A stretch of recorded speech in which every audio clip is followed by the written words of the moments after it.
This is Painwheel, and you're listening to Get a Life podcast. Death Crawl! Hey guys, and welcome to the Get a Life podcast. I think this episode is episode 60, so it means it's a momentous episode. If that even is a word, I'm not sure. It's like a big episode for the podcast, episode 60. And before I really start, I really want to say a couple of things. Thank you for everyone listening. Thanks for all the guests that's been on the podcast. And also, we're fundraising for Special Effect. They're a charity that pretty much help disabled gamers play video games like anyone else and give them that kind of, I wouldn't say advantage, but it puts them on the same level as everyone else, which is pretty awesome. I checked them out at Eurogamer and I actually got to play a game with my face. Believe it or not, it was Portal 2.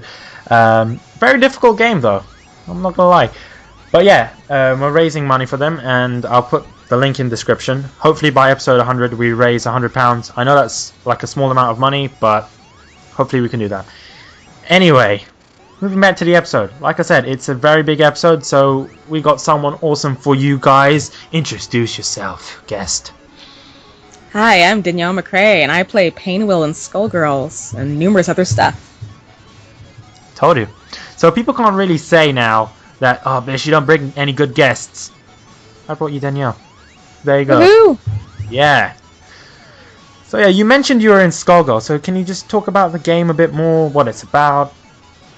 Skullgirls is pretty much, I had a name for it. I had it was a magical girl syndrome where, well, you wish for something. In this game, you wish for, you can wish on a skull heart, whatever you want, but if you're a good person or a bad person, depending on what kind of person you are, you wish on the skull heart, you can either turn into a monster, or I'm not sure what happens if you're actually a good person, but I've noticed that there's a trend of girls turning into monsters when they wish on this heart. So it's like the troll heart, pretty much. Do you think it's just like it doesn't even work on good people?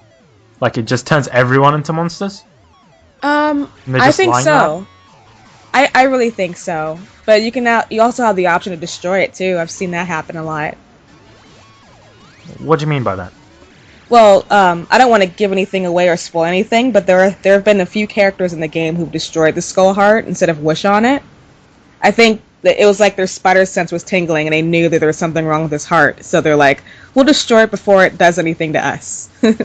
So what is it? Is it like a real pumping heart, or is it like, what does it look like? Is it like a mechanical heart? I know it's random, but it makes a difference. Oh no, it's cool. It's like a skull face, and there's like blue flames around it, and that's pretty much like a skull heart. And I think that's the most interesting. And I thought that was really interesting, like a skull face with the flames as a heart. It's pretty cool. Okay. So within this game, you say you voice act for the character Painwheel, who's of course my favorite character in the game. Do you feel like a connection with the character when you're recording? For me, it was a gradual connection with her, because when I first started out with her, they showed me the animations for some of her moves, and I was already freaked out by her just because of not more of her appearance, but more of what she can actually do to the other player. But when I was recording for her, I kind of started to appreciate her more, and I grew with her a little bit, and I just started loving her, and now I think she's adorable. So I went from fearing her to actually wanting to hug her at the end. Oh. And so what do you think about the way the way she looks, her appearance? I think it's really interesting. I talked to the artist, Alex Ahad, who designed all the characters for Skullgirls, and he mentioned that he took a little bit of inspiration out of a game, or the game series Silent Hill. So yes. I saw a lot of that in Painwheel, and I instantly thought, this is like BioShock meets Silent Hill. And I actually found out from Alex that he took a lot of inspiration from Silent Hill for her and for Valentine, which is also a cool character. I'm not a big fan of Valentine. Yeah? Yeah, mainly because I just don't like her. Her character design is amazing, and I have to say, all the characters have an amazing character design. But I just feel she's evil.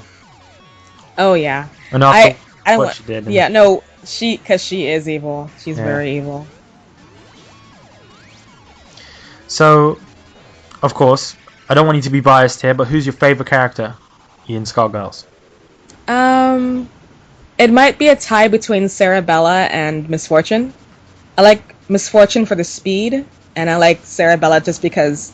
I mean, she's I don't know, she's not slow, but she's not as fast as Misfortune, but she does have moves that are pretty powerful. So you don't like Painwheel's moveset, or? I do. I'm actually still learning Painwheel's moveset, but she's a lot of fun. I think she's fun to get to learn how to. She's fun, but I'm still trying to get to learn how to play with her. So do you play this game a lot, or is it just like a one-time thing, maybe every Friday or something like that? When I do play, it's very casual. I do sometimes play once or twice a week. Sometimes if I'm really busy, it may be once a month or so. But I usually like playing because there's a broadcast that Skullgirls actually has every Thursday. It's called Salty Cupcakes, and they usually share new changes in the game, what they're going to add for like the next patch. And it looks like I went over there a few times. It's here in California, Salty Cupcakes, and the game, it feels like it plays completely differently in this new patch. So it's almost like I feel like I have to keep playing this game before they change everything, like all the, buffs and nerfs and stuff. Seems interesting because, normally after a year, developers stop doing patches and things, and they're like, okay, here's the finished game. But it's amazing that the developer for this game is continuing the game and providing DLC as well. It's awesome. Yeah, I think it's really awesome, and the fact that they're listening to the fans too, and they're getting feedback, I think that's like unheard of. Yeah, not many companies do that. There was talks about voice packs, like DLC voice packs. We did talk about it on the episode with KG. Is there one for Painwheel or no? Yeah, there is. A friend of mine, when we had the Skullgirls had the breast cancer awareness fund for Evo. There was we were doing the voice actors for Skullgirls were doing like voice donations. We were just to give people like just voice. What was it like? Voice donations for just like to say anything that the person who donated wanted us to say. And there was one person who came up to me and said, "I want to hear what Painwheel would sound like as a Valley girl." And I said, "Okay." And so I just said, "Oh my god, like I'm Painwheel, Death Crawl," and I kind of stuck with that. So I was thinking either Derp Wheel or Valley Girl Painwheel, or now Valley Wheel, and I came up with Valley. Well, I didn't come up with Valley Wheel, but I actually stuck with that idea that this friend had. So I thank him for actually inspiring me to make a Valley Wheel voice pack. Should be fun to record that one. So you haven't recorded it yet? I thought you guys already. Oh no, not yet. No, not yet. I think they're still working with Squiggly, but I'm thinking maybe after they're done with recording Big Band, maybe they might start adding in. We might be able to record for the voice packs. Because I heard there's like other voice packs as well, like for different characters like Parasol, which is quite interesting. Yeah. Because we did, me and Aaron talked about that, but she didn't really say much regarding that. It's just, I heard it was something to do with Salty Parasol. Oh yeah, Salty Parasol. But she's supposed to be like, she's just a cussy one of the bunch. She gets to cuss and stuff, and I think there's an anime Peacock where she just, I don't know how that's gonna work. Anime style Peacock. Well, I can really imagine that because of Peacock's design. Peacock's design is like, those old Mickey Mouse films? Yeah. It's like that, but on cocaine. Exactly. I see her. I'm not sure if you've heard of the show called Drawn Together, but there's one character in that show that kind of reminds me of Peacock, and she's like this black and white. She looks like a rejected Betty Boop, like sex symbol kind of character, and she kind of reminds me of Peacock minus the sex symbol in her. Of course, she does look very sinister. She does. Like with the eyes and with those Mickey Mouse hands. Mm-hmm. Imagine that at Disneyland. Oh my gosh. Posing with the kids. That's kind of scary. I don't want to imagine yeah. that. Just the children. Just be Ugh. screaming. You know. I But think I would if I saw that if I was a kid. really? Yeah. Well, not now, but if I was a kid. I mean, I think, strangely, I find the most creepy things cute. That's the weirdest thing about me. So I think Peacock is kind of cute, in a way. Well, what about But if I was What about Painwheel? Pinwheel's cute, too. I actually grew to actually like her. Because when I recorded for her, I thought she was really freaky, and I didn't want to have anything to do with her for a while. And I guess when I was done recording her, I really fell in love with her, and I thought, oh, she's so cute. And then I found, like, art of her in the game where, I'm not sure if it's a real spoiler, but she has no mask on, and she looks super cute. So it's like, okay, I really love you. You're adorable. Aww. The thing that really surprised me about Painwheel was just the fact that she's only 15. Yeah. And then she became this kind of monster. Mm-hmm.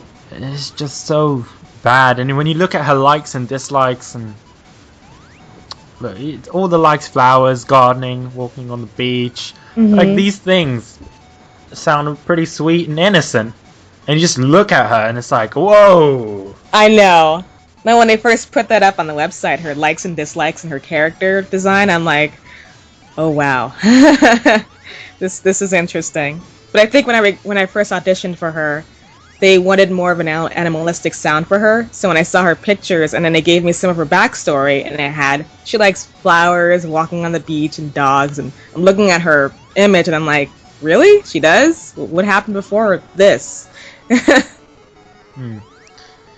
Another thing is, when you actually came in to do the role of Painwheel, did they give you much information? Were you given like other previous voices, like for instance Japanese voices or anything else, or was it just there you go, there's the script? When they directed me to record for her, or Yeah. well, what they did do is they gave me a script, and I think they wanted me to be motivated by some of the animation of Painwheel, like some of her supers they showed me. They wanted me to see how she moved, how she interacted with, I guess with the characters, with her movements, and just to see how painful she is. And they wanted me to delve in that world, like, okay, you see what's going on here on the screen? Well, we want you to just kind of imagine you're in her shoes and just causing pain and havoc on other characters. And they gave me a script, and they directed me the whole way, but I think it felt more of a pattern when I was recording for her. We did everything in 3 takes, so we'd do a yelling line in 3 takes or a screaming line in 3 takes, but it felt like the more I was recording for her, it was like the more I kind of felt like I was in her. So it wasn't too hard of a session, but I guess in a way it was really hard because I had to somewhat method act in a way just to become this character. So after the day of recording, would you feel depressed, and what would you kind of do to take that depression away from you? I actually would watch funny videos on YouTube, or like little cute like puppy or cat videos on YouTube, just to like keep me away from that, because I actually went through that when I was recording for Painwheel. I was super depressed, and I was at the point where I was crying a lot. I'm like, why is this happening? So I'd have to go on YouTube and look up funny videos or cute videos, or just go on, I don't know, Tumblr and find random stuff, and just to cheer me up, because it was pretty rough. I have to say, I don't want to seem very unsensitive here, but that's a lot of that's a lot of commitment there. It is. It really is. Like the way that you've connected with this character in such a way that you've even cried. You see what I mean? Yeah, and I think it was a lot worse when I finished recording for her too, because it was like you're saying goodbye to this character, and you don't know if they're going to be back or not, if you're going to be able to revisit them. I hope to one day. But I kind of bonded with her. It was almost like it didn't seem like I was working, it seemed like I was getting to know somebody while I was recording, so it was in a very deep kind of psychological thing with her. So, if you can voice any other character apart from Painwheel? Who would you voice and why?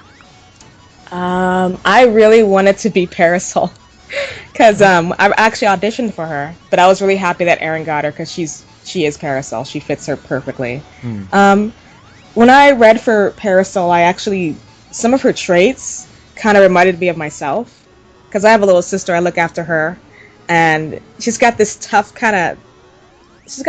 edge to her, but it's almost like she has this maternal kind of side to her sister, and it's like, oh my gosh, I can relate to this character. So I'd have to pick her for those reasons. Okay. It's not because of the umbrella that she has? Oh, that too, definitely. I've only heard of one other video game character that fights with an umbrella. Yeah. And I think that's Okuni from Samurai Warriors. Oh, I remember that game. Really? Yeah. Yeah, I do. I used to play it in the arcades when I was younger. Really? I used to waste all of my quarters for that game. And then I played so many games. Awesome. Mostly Care fighting to talk games. about that? Sure, of course. About Samurai Warrior or just No, about anything, any arcade. Because you said you played a lot of arcade games. Like, care to talk about that? Yeah, sure.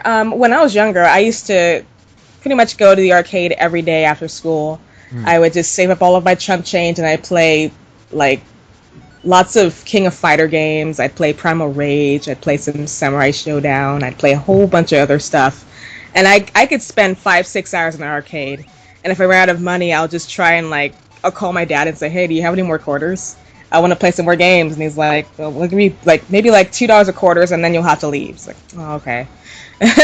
But that was me pretty much when I was younger. I'd go in arcade places and just play games all day. It's a shame that arcades don't really exist anymore. I know.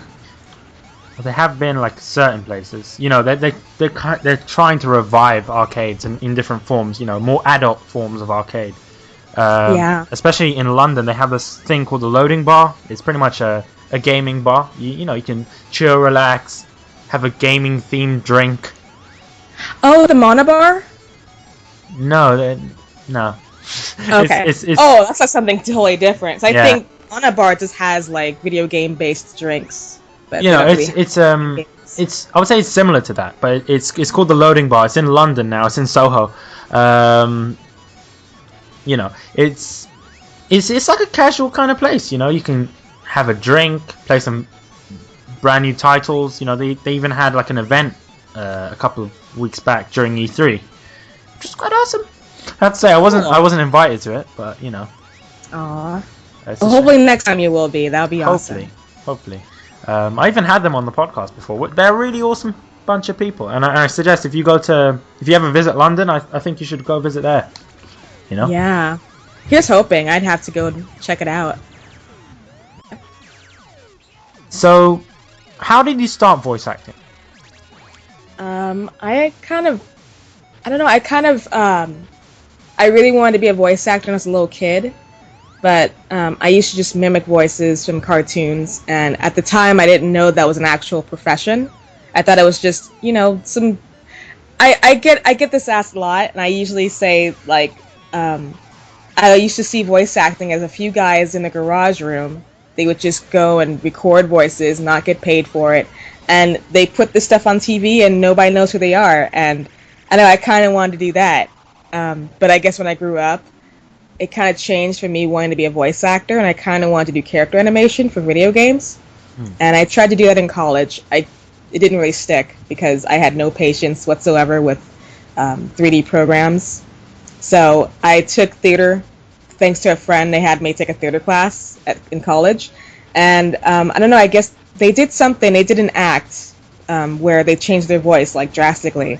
And I'm like, how'd you do that? It's so cool. And they told me, well, I take some voice acting classes at my local other school or something, and my teacher tells me or teaches me how to make these voices, and so I kind of wanted to do it too. So I kind of took voice acting classes. I took radio and theater classes, and then I took a few classes here in LA. And then there's a certain class where a director by the name of Tony Oliver, he does a lot of anime work and video game work.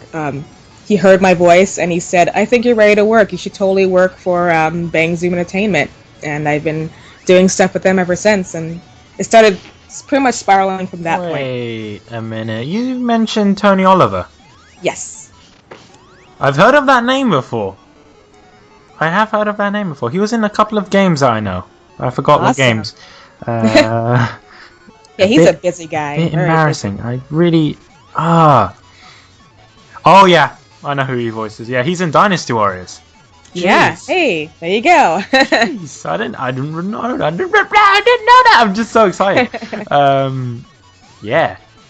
As you can tell, I really do love Dynasty Warriors. And, you know. I used to play, I think it was the 5th or 6th Dynasty Warriors. I played one of those games, but I didn't finish it because my friends.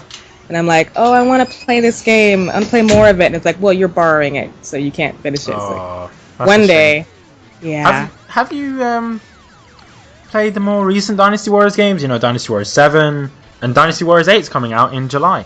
Yeah, I've heard about that. I played some of 7. I loved it. I need to buy the game now because I loved it a lot. I'm looking forward to 8. So you're gonna buy 8? Or... I want to. I think you should, because it's gonna be a great game. I have to admit. You know, mainly because KG's voice acting. Yes. It's just, and of course Aaron as well. So can't complain. And of course there's Christina V too. She's also Leon Schur in Dynasty Warrior 7. Yeah, I've heard about that, but I'm not a real big fan of Leanne Schur. Mainly because of her character design. It's just crazy. The fact that, you know, she has... How do I say this without seeming crude? She has, you know, large breasts. Oh, yeah. She does. And it's very difficult to imagine how she can stand up. I know, like, and all the back pain she's probably facing. Yeah, you know. I'm surprised that, you know, she's fighting with a crossbow, and I'm surprised that she doesn't fall over halfway through. I know. You know, but it's, at the end of the day, it's video games. They can do crazy stuff like that. Yep. Can't blame them.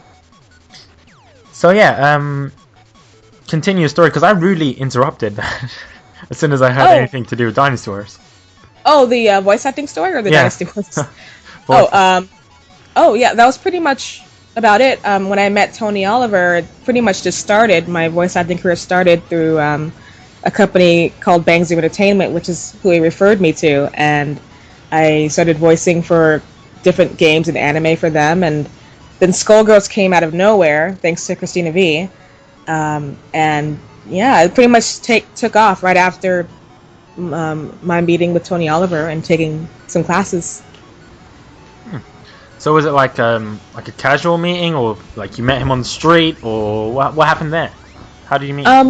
I actually met him, and a friend told me about these classes that Bang Zoom Entertainment was holding. They were like these adventures in voice acting classes. So these are workshops, like 8-hour workshops for $300. And I'm like, okay, take my money. I don't care. I'll give you my money, and I'll try and earn it back later. I mean, I'm probably never going to earn it back. That's what I was thinking at the time. And I took 3 of their classes, and I spent, I think, about like $800 for 3 classes. So I'm like, you know what? I'm probably not going to get this back, but I want to do voice acting so bad. Take my money. You know, here's hoping something sticks. And Tony Oliver was teaching these classes. So the second class I took with him, he actually saw that I was improving from the first class, and he liked my voice quality, and he wanted me to start working like professionally. So he got me in contact with Bang Zoom, and ever since then I started voice acting. So when was that? Like around what year? I took the workshops around 2009-ish, so at the end of 2009, that's when I started beginning to book things. Okay, so you're a relatively new voice actor compared to KG and Aaron. Yeah, I'm a baby. This is my 3rd year doing voice acting. Hopefully many more years doing voice acting. Yeah. Because I have to say, you are quite talented. Oh, thank you. Especially with the pain wheel voice. My mind is just boggling. I don't understand how someone could do a voice like that. No, there was a person oh no, it's totally understandable, because I met a person recently at a con, and they actually thought that, oh, you play Painwheel, you play your voice, so I'm thinking your voice is going to be automatically like rough, kind of like deep, rough kind of texture, and it's like, you sound so sweet and bubbly. What is this? I can't wrap my mind around it. So it's totally understandable. So, weird question. I don't think this really applies to you, considering that you've only been voice acting for a certain amount of time. But when you're at these conventions and things like that, do people just go up to you and like, "Oh my God, you're Painwheel"? I've gotten that a lot. I think I've gotten more people recognizing me more for Skullgirls than League of Legends, and it's interesting. It's really cool because I love how this game grew. The Skullgirls community is just so amazing, and the game is just gaining more and more support. It's like a word of mouth kind of thing, and it's just so cool to meet new people who are into the game, and they talk to you, and it's almost like, for me, they kind of talk to me like I am the character. And like, dude, that level 3 move, man, that was so cool, man. How did you do it? And it's very surreal. It really is. So I love it. When people talk to you like that, as if you are the character, do you feel kind of freaked out or what? I don't know. I feel it's like a mix. Like, I feel kind of freaked out, and also at the same time, I feel like you should be asking the character this. I'm not the character. I just do the voice. So it's pretty weird, but it's interesting now. So, you know her. You know how Painwheel doesn't like bad puns. Oh yeah, she hates bad puns. I have to say something. Her name is a bad pun though. That's it really is. I don't understand. It is. I think there's one line that Miss Fortune does say to Painwheel, and she says, "You're a wheel pain." She just pretty much makes her name known that she actually makes Painwheel know that her name is already a pun, but she really tries to like rub it in by saying you're a wheel pain. Personally, I don't like bad puns either. So yeah. And the thing is, I'm probably gonna buy Skullgirls for the PS3 tomorrow. Awesome. Yeah. So hopefully I can get my game on and try my best. Obviously, I'm not that good at fighting games, as I said, and yeah, I'll probably suck at the game. I'll probably do videos on it as well. But one thing I don't really like about the game is the lack of characters. Oh yeah. So yeah, I've heard a lot about that. As of right now, they're working on, I think, 5 more characters. Yay, car. They're working on 5 more characters. So hopefully this will mean more characters will come down the line. I really hope that, because right now they're working on Squiggly, which is a zombie kind of character. She's really cute. And I think she should be out pretty soon. And there's a few other characters coming out. We have like a singer who has the power of blood. She can hit people with blood. And a wrestler, and a guy with a sax, and it's really cool. So there's going to be like a male character in Skullgirls then? Yeah, there's actually going to be 2 male characters, and that should be really cool. I can't wait. Technically, don't they have to rename the game?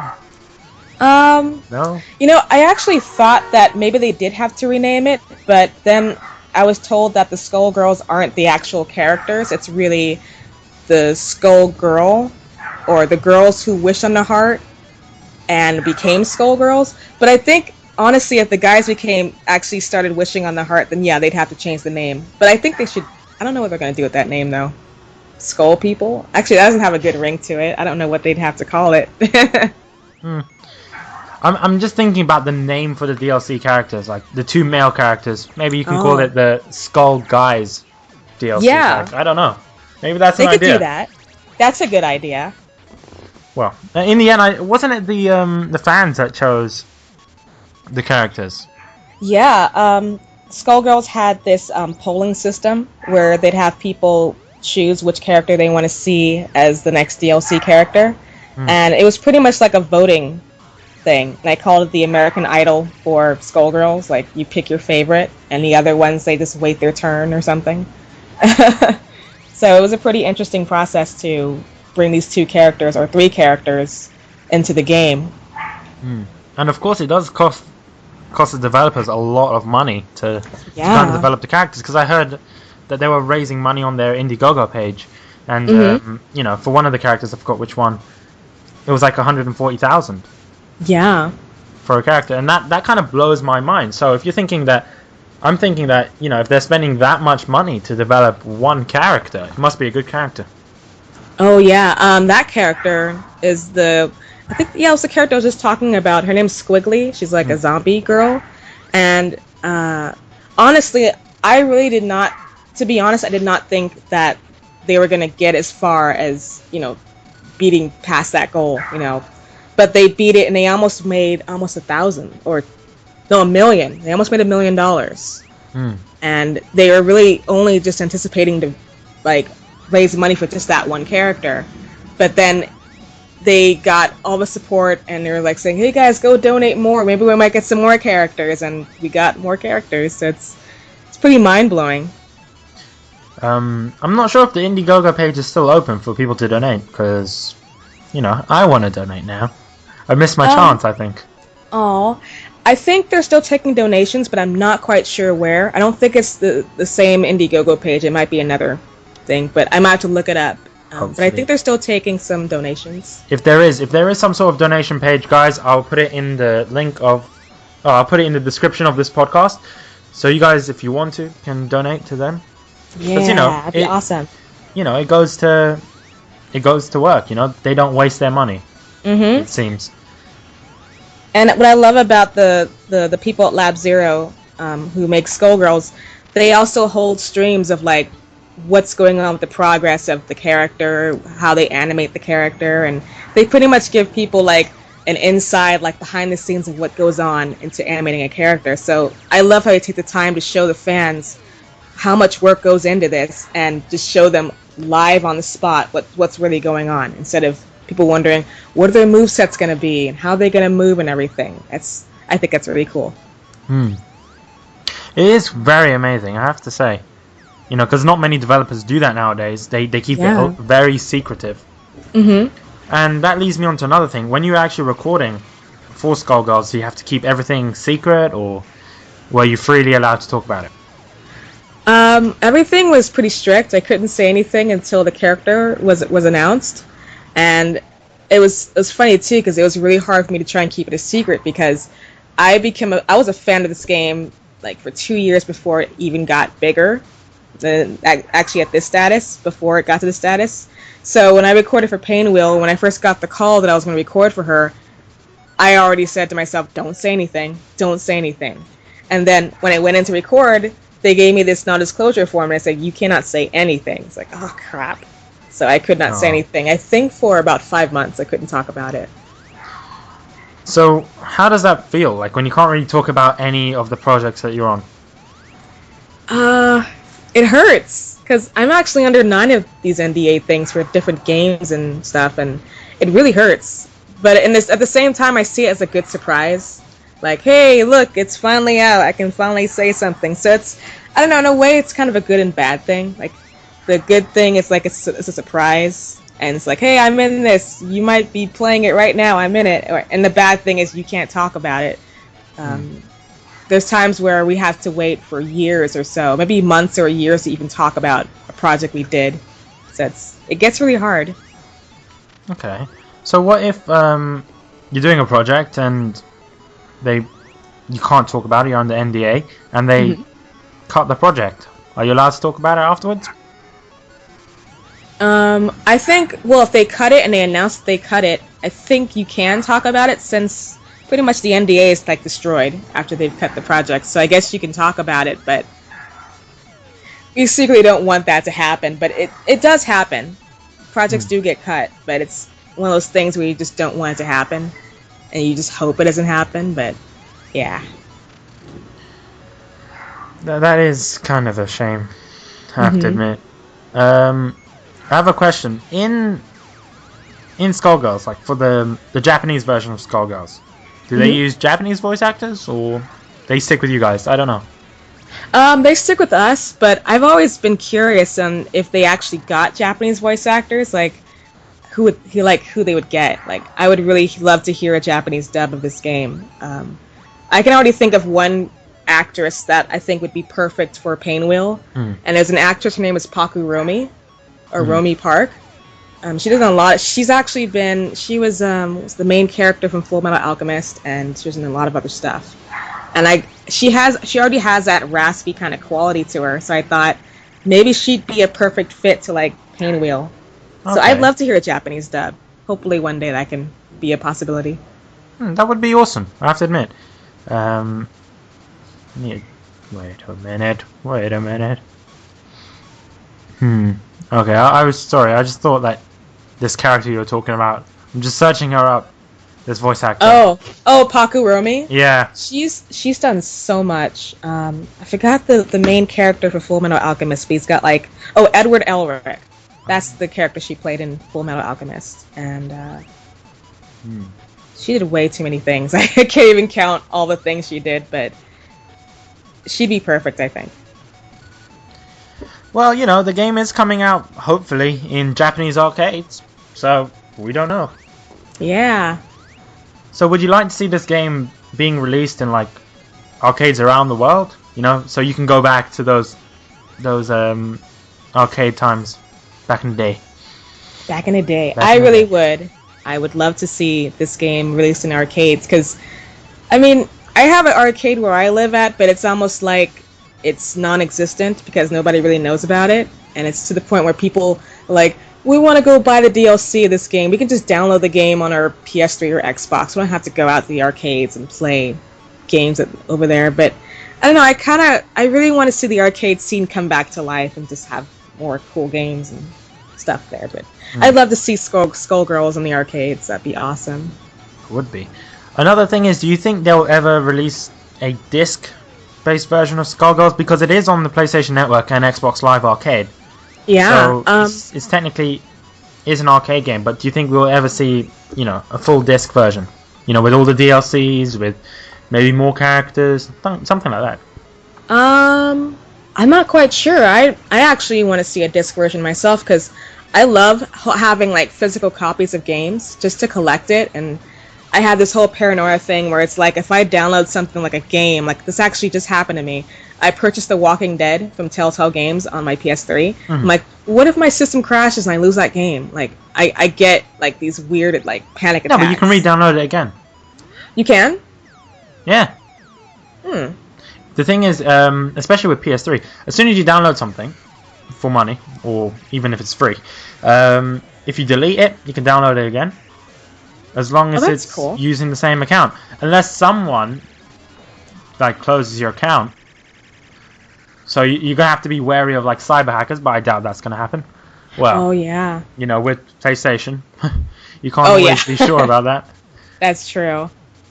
That is very true. And I think I love the physical copies because I love looking at the box art, and they do stuff like how the Mass Effect games have been doing. The third game, they've actually had like a reversible cover. So you can either be male shep or femme shep. And I don't know, I love the physical copies because of their box art. So I'd love to see Skullgirls have I'd just like to see the Skullgirls make an actual physical copy of the game. But here's hoping. Well, you never know. The game is very popular. Hopefully they do that because, you know, I don't want to download it on my PS3. Yeah. In that sense, you know, if I can have a digital copy and I can have a disc, I prefer a disc. Exactly, and I think a lot of people think that same way. Like, where's the disc? Like, I've actually seen a lot of people asking, like, the Skullgirls team, like, when are we going to see an actual physical copy of this game? So I don't have to, like, lug my PS3 around to my friend's house because they don't have Skullgirls in their machine. I mean, I think it would be so much better if it was a physical copy, but I'm hoping. You know, the problem with the physical copy is that they're going to need a lot more characters because 8 characters for like a disc-based game is a waste of disc. Do you see what I mean? Yeah, or what I'm thinking is they might wait until a possible sequel to make a physical copy. Because I did hear some talk about a possible sequel. So hopefully we'll see like a disc or something. Was this talk official? Yes. Yes. Okay. It was from the source. Okay.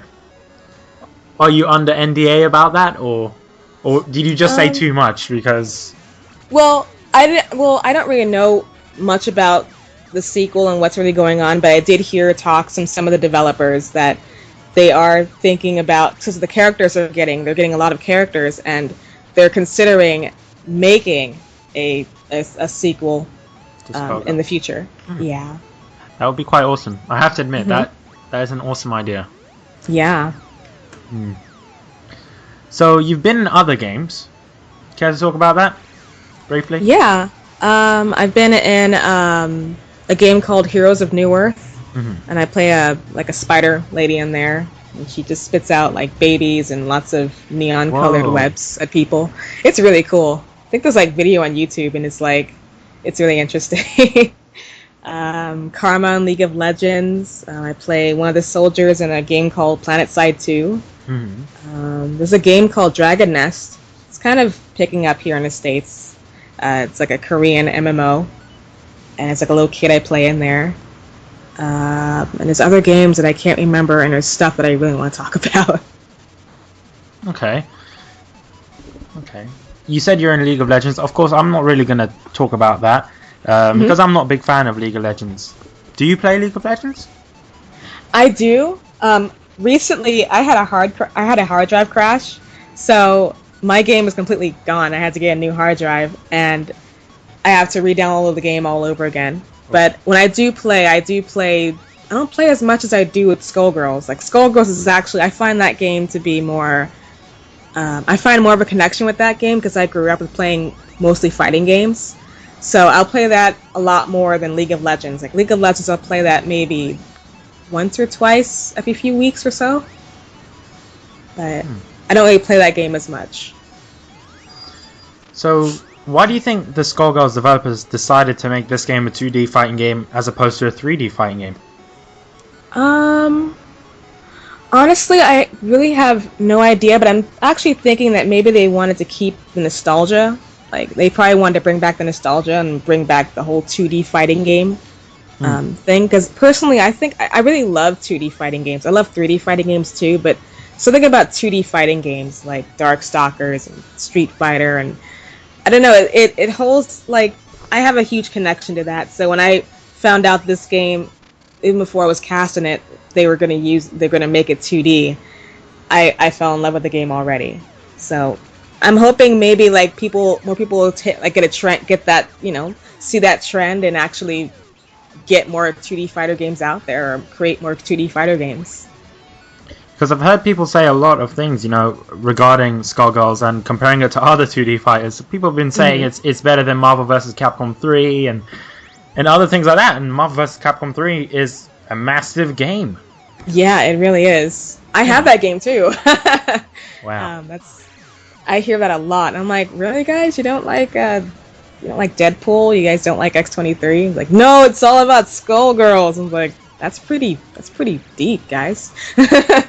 No, it's quite good for the developers. They could just in the end they could just say to Capcom, "Oh, we made a better game than you guys." Of course, I don't think they'll do that because they don't want to get into trouble with other companies. But they could always do that if they need to. I've also heard a lot of people saying they should partner, or Lab Zero Games should partner with Capcom so they can make a crossover game like Skullgirls X Street Fighter or Skullgirls X Darkstalkers. I've heard a lot of talk about that. I would not like that. That would be weird. It would be very weird. Ryu versus Paper. Oh yeah, and then it would seem kind of corporate in my opinion. Like, it might seem like, oh well, all the fan feedback, it might be all restricted because it's under Capcom now, and I don't know. That's probably not a good idea. Probably not. Because, as you said, it would be very corporate, especially because these big companies are out there to make money. Of course, you would see a lot of characters in that, but it would lose its soul. And I don't think it would be fun. Yeah. Just look at the other games. Those crossover games, they're not as fun as and they don't have the heart. Like, there's no heart in those games. Like, it just feels like they just put them out just to get money. And Skullgirls, they put it out, and there's a love connection behind that project with the developers and the fans. And I've never seen something like that. I've never seen anything like that before. The fans, they love it so much, and they're willing to give up their bank accounts for this game, and and the developers, they're willing to put in all the extra hours just to make the fans happy with an amazing product. So this is something new. I've never seen this, and I still kind of tear up a little bit just because of the community. They're so like I have no words. The community is amazing. I have to admit, the community is amazing, but I have seen better communities. I'm just saying this. Yeah. Put that out there. Yeah. You know, like Tecmo Koei, they have their TK family, and I have to admit, that's one of the best communities out there. That's just number one. But I'm not really trying to put down the Skullgirls community. It is an amazing community, and hopefully I can be a part of that one day. Yeah. You know, obviously getting to play Skullgirls soon. I've played the demo, seen a lot of gameplay. I played it a couple of times, even the full retail version. Hopefully I'll just buy it tomorrow, if everything goes well. Awesome. And try that. Do you play the game with a controller, or do you go with a fighting stick? I usually play with the controller, but I'm trying to learn with the fight stick because I heard that it's a lot better when you play video games with a fight stick than the controller. Okay, so have you ever had like kind of tournaments, you know, like private tournaments, like, you know, at your house, chilling with friends, like, hey, let's play Skullgirls? Yeah, actually, I had a whole bunch of those with KG. He plays with fight sticks, so it's like you got to choose to play with a fight stick or controller. So I'd always try to go for the fight stick, and I would suck terribly. But with the controller, I feel like I know the moves a lot more with the controller, even though it's kind of button mash. It's like a button mash technique with with me actually knowing some of the supers. But when I try to do the supers on the joystick, it's like I have no idea what I'm doing. So I'm trying to really learn with the stick.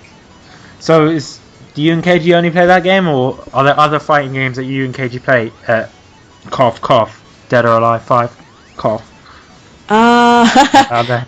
I haven't played that game with KG, Dead or Alive. I play at a friend's house, and I'm actually considering getting that now, buying the 5th game. You know, it is actually free on the PlayStation Network if you have a PlayStation Plus.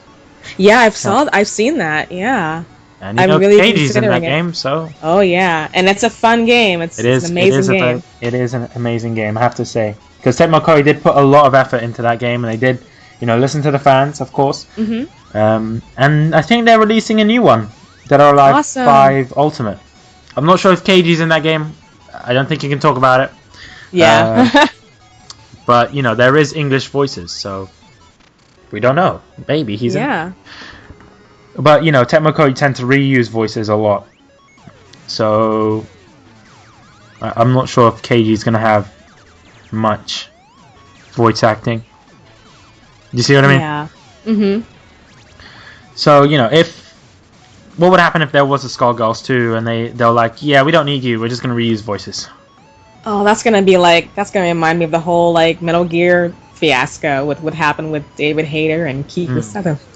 That would make me really sad because it's like you grow to love this character when you're recording for them, and when you're done recording for them, you kind of hope you can actually go back and record for them again. But if it gets to the point, and I really hope it doesn't get there, where they want to recast like the whole cast of Skullgirls, I would be so sad because you're not only getting rid of the original voice actors that, you know, the fans have actually connected to, but it's like it feels like a totally new game in a way. You're playing with like the same characters, but it's like there's something different about them. So I'd feel very heartbroken, just because I kind of grew to love this character, like really love her. So if I say the word Skullgirls 2, what's the first things that come to your mind? Boobs. Really? That's the first thing, because there's a lot of them in the game. There's so many. It's like the weirdest thing. Like, that's what I think of as boobs. And also I think of fun. The game's a lot of fun. So boobs and fun. Yes. Boobs and fun. Sounds a lot like Dead or Alive 5. It does. But you know, I didn't really notice that in this game. Yeah. With Skullgirls. What I noticed was, first thing that came to my mind was Chicago. I don't know why. Yeah. You know, I don't know. I haven't been to Chicago, but it just reminds me of Chicago. Well, there is one of the stages Yeah. There's one of the stages in the game, they kind of have the Chicago feel. It's like a downtown kind of city stage, and it's like, hey, this feels like Chicago. So I can see where you're going there with that. And it kind of seems like, there's old films in the cinemas that they used to show, what I'm talking about, the black and white kind of films. Yeah. Like those Mickey Mouse films as well. Mm-hmm. It feels like that. Like you said, it's nostalgic. Exactly. In more than one way. It's not necessarily nostalgic just to video games. It's nostalgic to everything. Mm-hmm. I have to admit. And even the character design for every character, I have to admit, it's pretty awesome. Yeah, and they're all so different. And I love it. So out of all the characters, who do you think has the best character design? Oh, that's a hard one. Because honestly, I think they all have pretty interesting and beautiful character designs. But I think if I had to pick one, it might have to be... Gosh, that's hard, really. That's really hard. There is one character coming out. Her name's Eliza. She has kind of like this Cleopatra thing going on, and she's got a microphone, and she can actually use like blood to destroy people. That doesn't sound right. No, it doesn't. It doesn't. But I think her character design looks pretty cool, and she's got really cool bodyguards. There's like a bird guy and a dog guy. You like those Egyptian gods kind of thing. Yeah. That is. But honestly, yeah. But honestly, I really can't think of one character that has. I can't really think of one character because they're all beautiful in their own way. Aww. They're all really precious. The way you said they're all really beautiful in their own way, it just to me, I'm kind of disagreeing with that. I do like all the characters' design, but I wouldn't say beautiful. Well, I guess it's because I used to do a lot of character design, like drawing stuff, and just seeing the amount of work that the team put in with like just drawing every cell of each character, all the cells for the moves and everything. I don't know, I kind of see it in an animation perspective, and that's why I'm saying it's beautiful, just because I'm kind of used to drawing traditionally, and seeing a company that actually hand drew like the whole thing, the character moves and the characters and everything. I find every character beautiful. Say what? So it's pretty deep. they drew.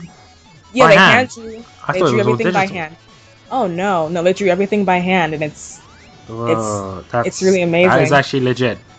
Yeah. My respect for Skullgirls has gone up even more. I have to admit. I didn't think you can go up any further than the top, but you can. Yeah. Apparently, there's some characters that kind of freak me out. Like their looks. Like Double is one of them. Double, she'll always freak me out because I used to go to a Christian school when I was younger, and I really regretted going.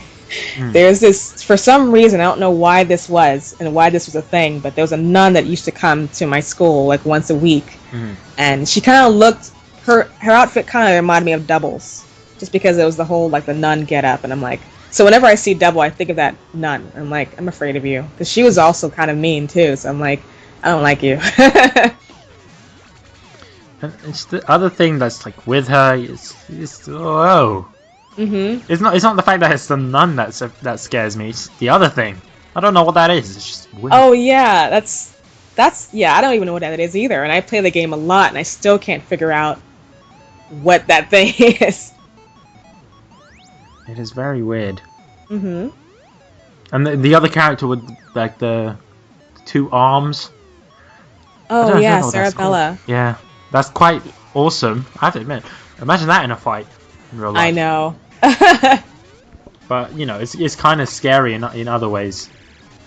Yeah, I think so too. But, well, like, I guess if you know how to knock the hat off of the character, then I guess you're okay. Yeah, but imagine having that in real life, like two arms stuck to your head. I'd actually run away if I saw something like that. I'd run away. Very far away. Because the thing is, when I actually saw that character, I didn't actually notice that those were arms. I thought that was hair, and I was like, oh, that's cool. And especially with the color palettes DLCs that they're doing. Especially for her, I think she had a Hatsune Miku styled color palette. Yeah, I think she does. And I love the color palettes too, because some of the characters, like some of the characters actually have a Madoka Magica color palette too, and did a live palette for Valentine, and it's really cool. I love the palettes too.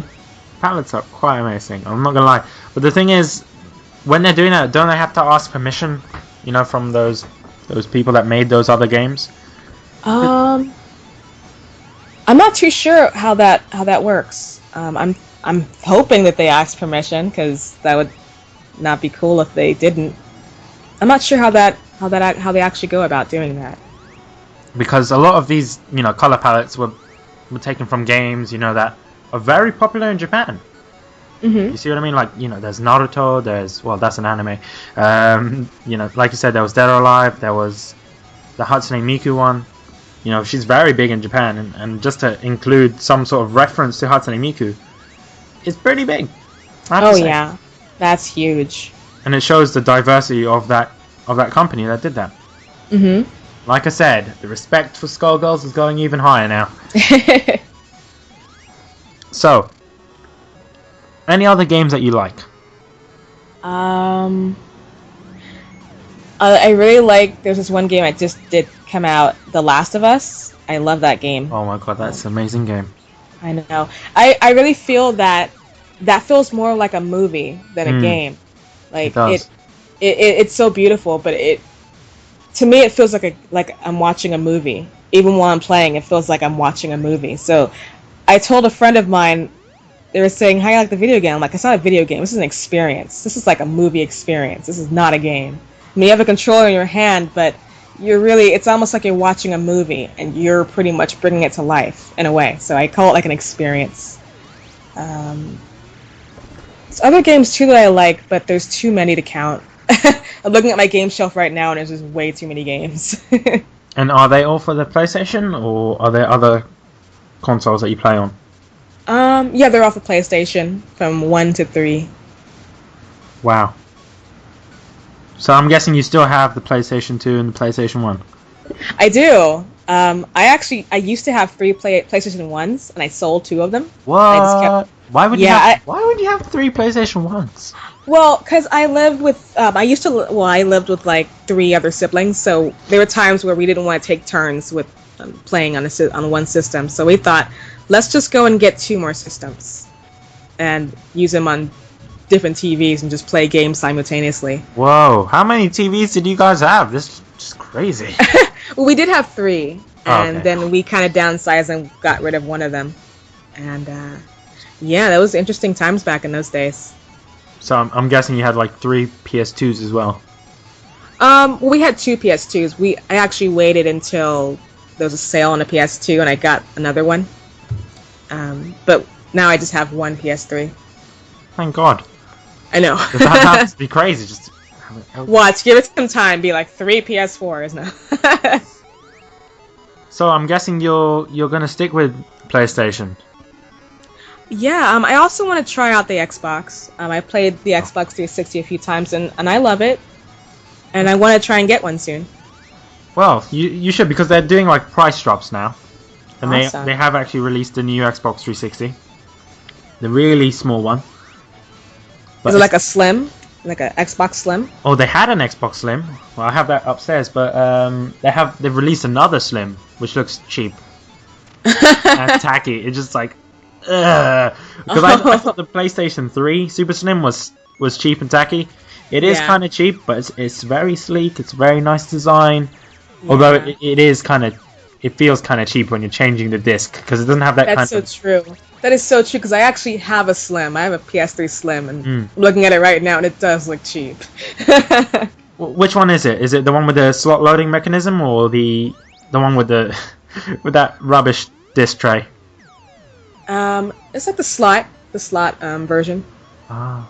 I didn't see the disc tray one, but it's not really a disc tray. It's just like a slider that you just put the disc in and slide over it. That's. Oh wait, no, that's the one. Yeah, I have that one. Yeah, that's the one.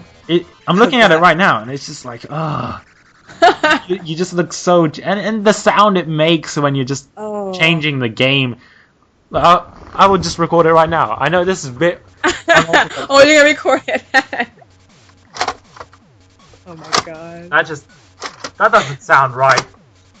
Doesn't I know sound it doesn't. right at all. It's just Because it's like every time you play a game, it's like, oh, I'm gonna play a new game. Oh, that little disc tray. No. But I have to say, it doesn't really overheat as much, and it's very good ventilation. I have to admit, and it's quite small.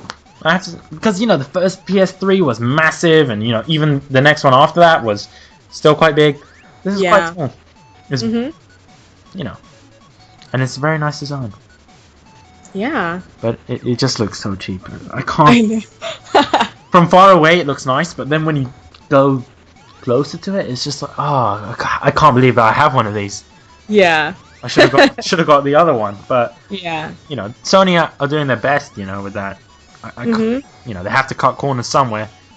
Yeah. They did with that. Yeah, it's like they're trying. Hopefully, with the PS4, it's a bit less cheap looking. Oh yeah.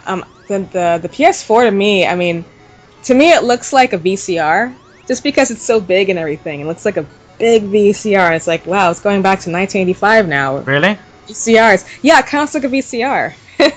It's like, what is this? That doesn't. No. I'm kind of confused because I always thought it was the Xbox One that looked like the VCR. Yeah. In my opinion, the PS4 looks quite nice. It's very sleek. It's kind of got that cut edges. It's like a parallelogram. Well, I think maybe to me it's like the shape of it, maybe. That kind of reminds me of VCR, but it has that nice sleek look. I think it's just the shape or the size of it. The thing is, this is quite small. Like, put it next to one of those Super Slims, it's pretty much the same size. But I'm hoping, that the PS4 comes in like different colors, because there's people that put it into Photoshop and make it look gold and red and blue and purple. Like, I would love to get a purple PS4.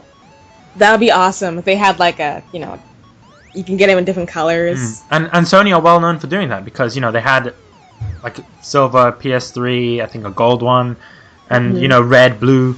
They didn't do green though, which is a bit disappointing. But I know, that's actually my favorite color.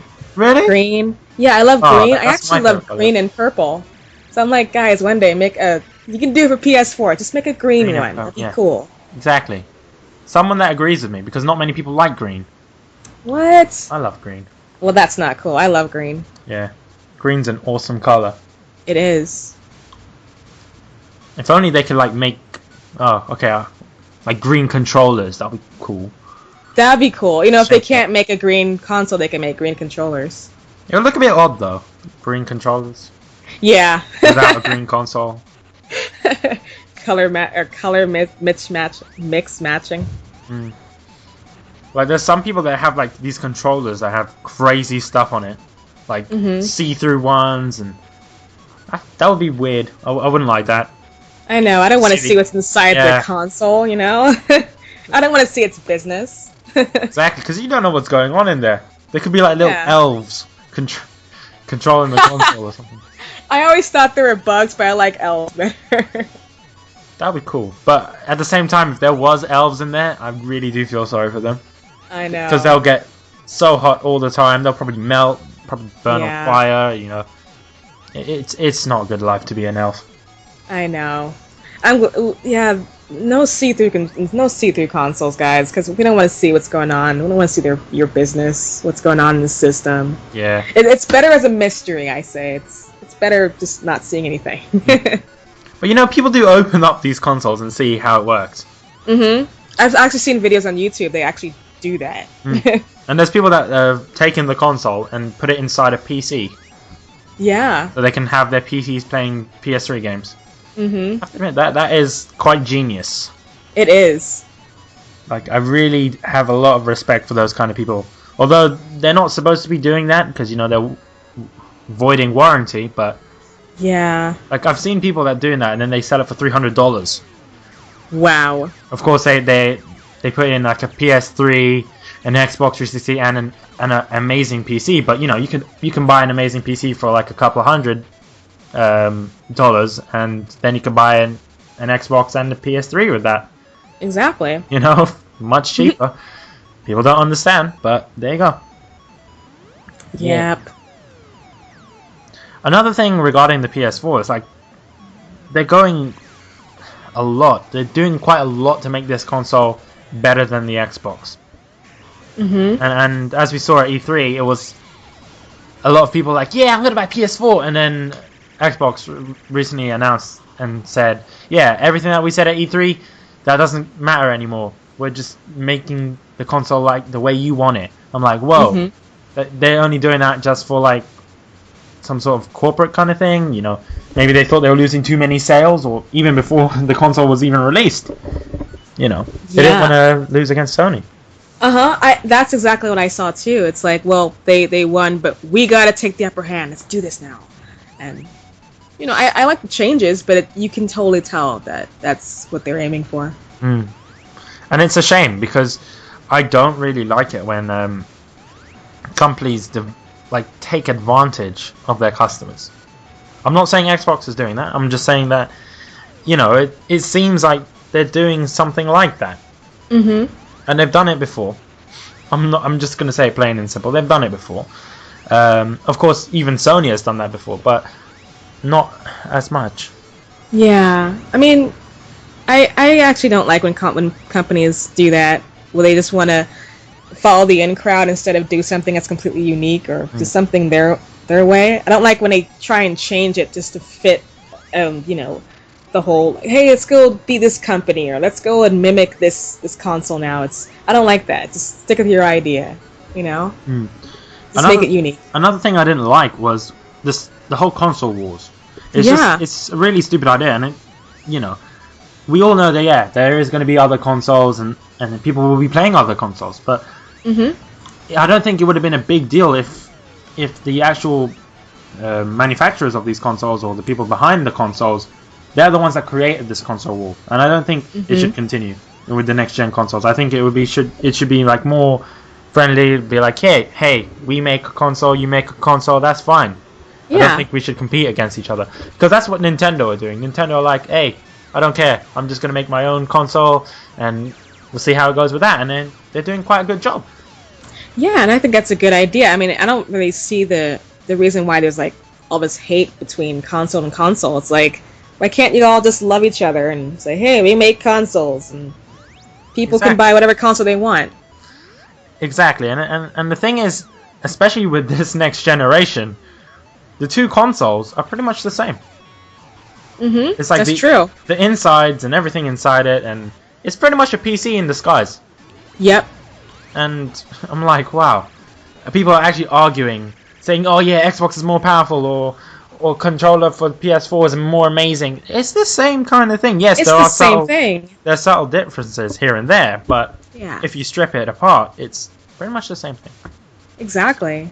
And that's something I don't understand. People don't actually tend to realize that they are the same thing. I know. But they are, technically. Yeah. And of course, there's going to be people viewing this podcast and like, hey, they're not the same thing. But it's going to be so much salt. Yeah. I don't really care. I'm just saying my opinion. They are the same thing at the end of the day. But, you know. Moving on, because the more we talk about this, the more hate this is going to generate. So, moving on. What kind of... what games are you looking forward to the most for the next generation? I'm looking forward to Killer Instinct 3, because I was a Killer Instinct fan ever since the mid-90s. And just when I found out that, you know, Xbox One, or I guess now Xbox 180, they wanted to pretty much introduce Killer Instinct 3, I pretty much said, yes, that game. I will buy an Xbox 180 for that game, maybe. I like how you said maybe. Yeah, maybe. Well, because I want to wait until the price drops. I think those it's things, like 600. They will never drop. They're never going to drop? I don't think so. Maybe after a couple of years. Maybe. That's like way too long, though. It's like, no. But that's why I said maybe. There's so many games. Most of them are like Sony stuff, though. But I think for Xbox, it might have to be Killer Instinct.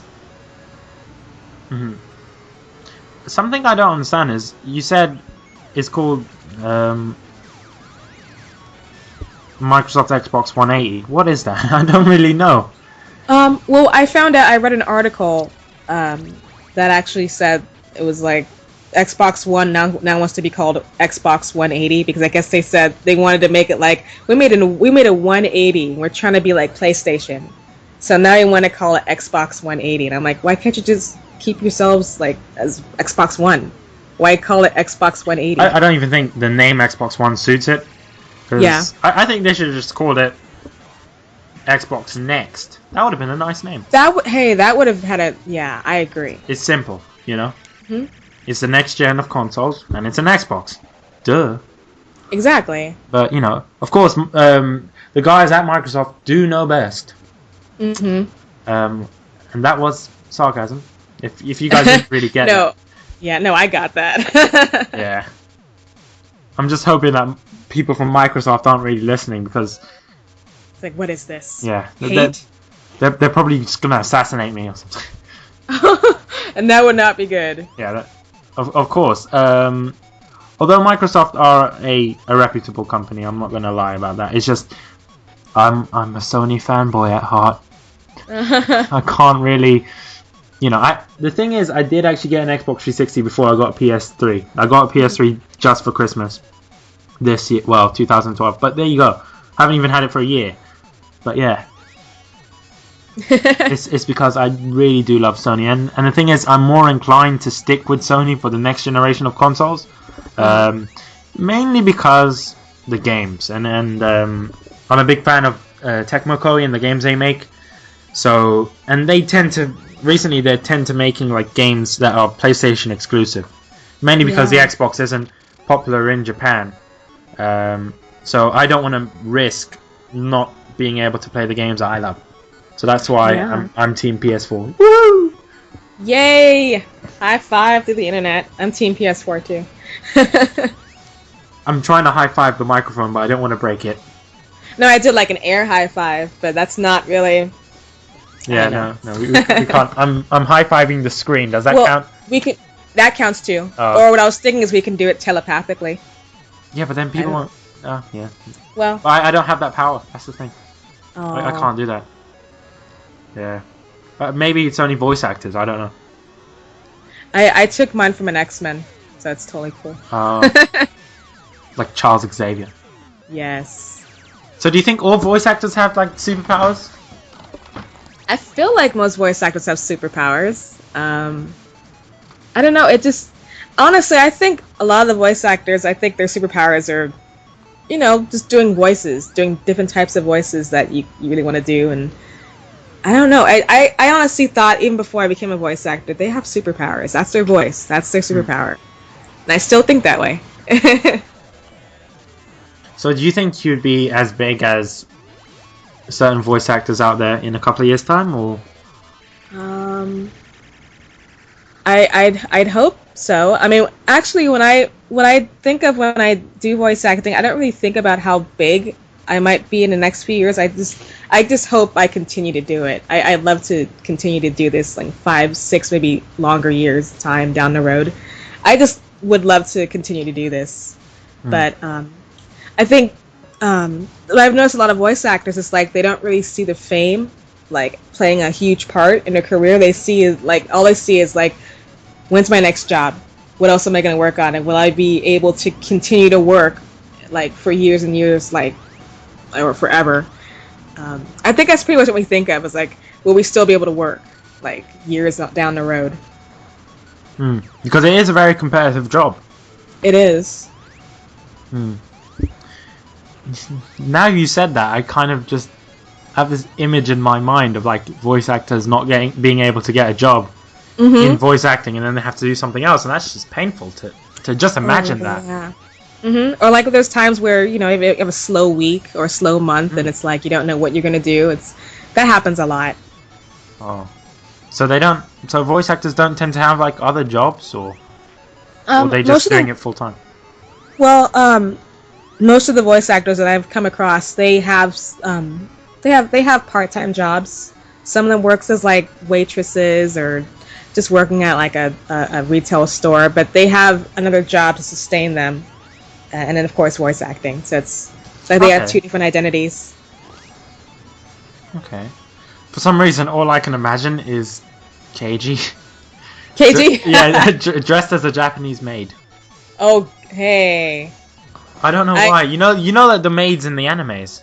Yeah. I could just imagine that. Like, I don't know. It's not necessarily him doing a job. It just popped up into my mind. KG in a maid costume. That'd be really funny to see. Know. I'd like to see that. Hopefully they do that like Tecmo Koei, because he's in a lot of Tecmo Koei games. Hopefully they listen to this and like, okay, in our next game we gotta do this. Yeah, this could be like. So yeah, that brings me on to another thing. If you if you could do any sort of event for charity, what would it be, and what charity would it be for? Because of course the Get Life podcast is raising money for Special Effect. So speaking of charities, awesome. What would I do charity wise? I don't know. I mean, I love doing charity events just because I love giving back. But I don't know what exactly I would want to do for a charity. Gosh, what would I do? That's actually a good question. I honestly don't even know. I don't know, just like do voices maybe? Do voices for charity. Yeah, do voices for charity. Do you think that that the team working on Skullgirls would kind of do that kind of thing, like a voice pack DLC, especially like all the money that's earned goes to charity? Or I can see them doing that, definitely. That would be an amazing idea, I have to say. I would love to buy DLC that kind of makes me donate money to charity. Because it's an added bonus. You're getting DLC and you're donating to charity, so you're doing a good thing. Yeah, I can see them doing something like that. Because other games have done that in the past. Minecraft on Xbox, they've done these kind of skin packs that when you buy them, a certain amount of money goes to charity. Just awesome. And obviously they can afford to do that because they are such a big. It's a big game, of course. Yeah. And yeah, but it would be awesome to see like games like Skullgirls doing this kind of thing. Yeah, I mean, I can see that as a possibility. I'd like to see that hopefully one day happen in the future. Because what they're doing with Skullgirls is very revolutionary. Because I haven't seen other game developers do this with their games. I've never seen voice pack DLCs ever. I know, me neither. Like, there's actually a game that. Oh, I'm sorry. Did I interrupt you? No. Oh, okay. There's this game. It's like a Japanese game. They have an Indiegogo, and it's called Yata. I can't say it. It's like Yata Gasarasu, Attack on Cataclysm. And I think one of the people who is working on this game used to work on King of Fighters. Okay. So they're doing voice packs for their game. I've noticed. I was looking at their Indiegogo this morning, and I noticed that they were doing voice packs for their Japanese voice actors. And I'm like, hey, that's pretty cool. Reminds me of Skullgirls all over again. It's awesome. Do you think they took that idea from the Skullgirls team? It could be a possibility, because I've never really noticed any other games doing that, just making voice packs. But it's a possibility. Because I don't know how that works. Like, with a voice pack DLC, is it like you have to change it in the options, or how would that work? That's something I don't really understand. Like, will it replace the current voices, or? I heard from somebody in the team that it won't replace the voices, but they're trying to find a way to incorporate the DLC voice so you can switch it on and off from the current voice to the DLC voice, but I'm not sure how they're going to do that. But they were saying something about that. You can switch voices, but I'm not sure how you can actually switch them. Because there might be an option, maybe. Because a perfect idea would be, like, within the in-game options, to kind of mess around with the voices. Yeah, that'd be a good idea. Because especially with because sometimes you really want to be serious when you're playing a game, and you don't want to hear like Salty Parasol, for instance. I know. Yes. Like, if you're playing and your mum's in the same room, and you just hear Yeah. Parasol cussing. It's like, yeah. Do you see what I mean? It'd be very awkward in certain situations. Like sometimes I get my family to play video games with me, so it would be very awkward if you couldn't change the voices at any given time. Yeah, they should just put it in like the little main menu thing while you're playing, and just have you switch it. That'd be a really good idea. So if you could do any other like voice packs for Painwheel, what would you do? What ideas would you come up with if they said, yeah, we need another comedy kind of voice pack? I don't know. I was thinking of like doing like a Wednesday Addams voice pack, like from the Addams Family. So how would that go? Gosh, I don't know, because I kind of see Wednesday Addams like Raven from Teen Titans. They both have this weird kind of dark humor about them. As far as lines or anything, I'm not sure how that would go, but I think that'd be a pretty interesting mix in the DLC world. Okay. I was thinking you would do something, as crazy as the Valley Wheel thing. Oh yeah, I mean, I actually have to thank my friend for that idea, because I wouldn't have come up with that like on my own. And like, I could see you as a Valley girl, do a Valley girl voice, and yeah. I have to admit I can't wait until that DLC comes out. I can't wait to work on that. It should be a lot of fun. Just to hear that'll blow my mind. Especially if they're going to keep the character the same. Yes. You see what I mean? Although I think it would be a great idea if they produced costumes that kind of fit the new character voices. Yeah. Well, Painwheel already has like this Barbie kind of palette. She has a palette where she has blonde hair and like pink clothes, and then like I was talking to Alex and he was saying, hey, that could be the Barbie palette. That'd be perfect for Valley Wheel. Oh. That'd be kind of interesting. Be very interesting. Oh, just the Valley Wheel idea. It's mind-boggling. It's just wow. I still can't imagine it. Although, I'm just gonna have to imagine it until it's released. Yeah. So how long does it take from recording to getting it released? Do you see what I mean? Oh, the process, like how long we have to wait, or how long? Yeah, how long you have to wait. Well, when I recorded for Painwheel, I had to wait about, it was like, 3, 4, maybe like almost 5 months until it was, well, no, it wasn't that long, because really the last part of most games is the voice. So I didn't have to wait that long. Maybe almost like 2-3 months. Okay, but that's still quite a long time. It is. Because, I don't know, it's just a very, very long time. Because did they announce the game before all the voice acting, or what was it? Yeah, they actually, well, the game was actually being talked about and showcased about 2 years prior. And I kind of found out about it through a friend. This is when they only had 2 characters at the time. There's the girl with the arms, Sarabella, and the girl with the weird parasite hair. Yeah. They had both of them out, and then I started following them, and the sets that they used for some of the beta stages were completely different than what they are now. But yeah, it was pretty much kind of announced like 2 years prior. Okay. Because normally with games like that, especially with Dynasty Warriors, they didn't actually announce that Dynasty Warriors was coming overseas until they've actually done all the voice acting for it. Yeah.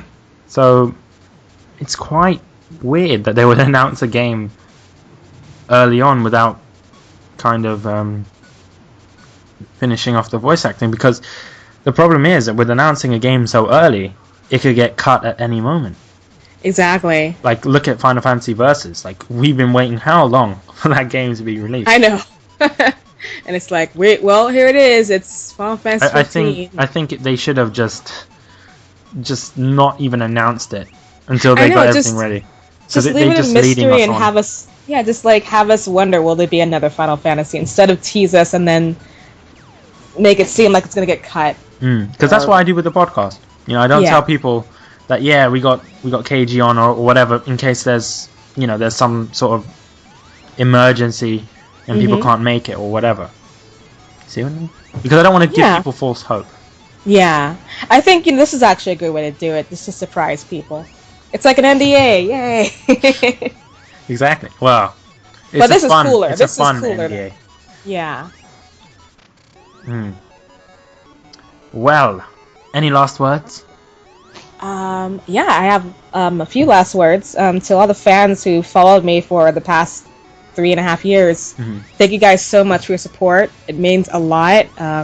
I hope to continue doing more voice acting in the future. Yeah. Hopefully we see you in more games. Oh, you will. Definitely will see me in a lot more games. I like how you just say that, very confident. Yeah, you will. Yeah. Don't worry about that. No, seriously, I want to talk about them, but you will. You'll hear more. Hopefully when you're allowed to talk about them, you'll tell us. Definitely, I will. I have no doubt about that. And for some reason, I think you'd be perfect in a Dynasty Warriors game. But that's just my opinion. I'd love to be in a Dynasty Warriors game. That's like one of my dreams. I want to be in a Dynasty Warriors game. Hopefully, they keep on making those games, so you never know. Because they usually have a lot of characters in those games, they too. Have, in Dynasty Warriors 8, they have over 70 playable characters. Yeah, wow. In one game. And I think in Warriors Orochi, which was the game that they kind of got all these Tecmo Koei games and kind of mashed them up together, that had over 120 playable characters. Wow. So that's the thing. Now that's what I'm worried about, because Tecmo Koei, especially when they have like a lot of characters they need voicing for, is very expensive, and considering that the game isn't really popular in overseas as it is in Japan, it may seem like a waste of money for them. So that's the problem. I'm saying this to the fans, if you guys want to see English voices in the other Tecmo Koei games and other releases, then you have to ask for it. You need to make that known, because if you don't tell the developer, then the developer won't know, and the developer's just going to assume things. And in most cases, the developer actually listens. Like if it was like a whole lot of you that are saying we want English voices in certain games, they listen to that. Yeah, so, I agree. And that's the thing. Developers love interaction with the fans. Well, most developers do. They especially Tecmo Koei. That's the thing. They really do love to interact with the fans and to see their opinions on the game, because at the end of the day, the game is for you guys, not for them. Yeah. Well. Anyway, so it was an honor having you on, Danielle. Thank you for having me on. I had so much fun. Anytime you want to come on, just please inform me. Now we have to... Oh, definitely. Now we have to put Katie in a dress. In a maid outfit. In a maid outfit, yeah. For charity, of course. Yes. One day. Hopefully we can kind of arrange that, like a podcast charity event. Yes. If you guys want to see that, if you guys want to see KG in a dress, oh my god, if KG's listening to this now, I don't know. This should be a thing, really. Yeah, KG in a dress. If you want to see that, hashtag KG in a dress. Yes, trend it. I don't think we'll trend it, but it will be hilarious if you want to see that, guys. But yeah, yeah. Anyway, like I said, it is an honor to have you on, and hopefully we'll see you in other things, like more animes, more games, and other stuff like that. Yeah, that'd be awesome. Well, once again, it was awesome being on here, and I loved every minute of it. Well, thanks. Anyway, guys, hope you guys have enjoyed this episode. Remember, if you want to pre-order Dynasty Warriors 8 for free, yes, I did say for free, you can do so from game.co.uk or your local game store. With that, you get the exclusive phone pouches, which are pretty much only available in Japan, but this way you can get it in the UK. If you prefer DLC, then of course you can pre-order from thatgameshop.com or .co.uk. I forgot, but I'll put that link in the description for you guys. They have the pre-order DLC, and it is cheap, and they have a good service. I think they do next day delivery as well, which is pretty awesome. So yeah, Dynasty Warriors 8 is coming out on the 19th of July in the EU. In addition to that, guys, if you want to donate to our charity kind of page thing you can do. It's a Just Giving page. You can donate by text if you live in the UK only, or if you live elsewhere, or if you just want to donate online, you can do. It's justgiving.com, I think, /Get Life Podcast. I'm not sure, but I'll put the link in the description. Also, if you do want to buy Skullgirls, you can do on the Xbox Live Marketplace and the PSN store. It costs about £12 on the PSN store, around €15, and about $15 on the PSN store. So I suggest you go buy it, guys. Also, DLC is cheap for that game, so I suggest you go buy it. Anyway, hope you guys have enjoyed it. See you later. Be sure to check out the Get a Life podcast on iTunes for your Japanese gaming fix and hot chicks. Just kidding, no hot chicks. Just Bish. Wait a minute. I'm not gonna take this a second time. Shut up! Okay, yeah, good job. Bye.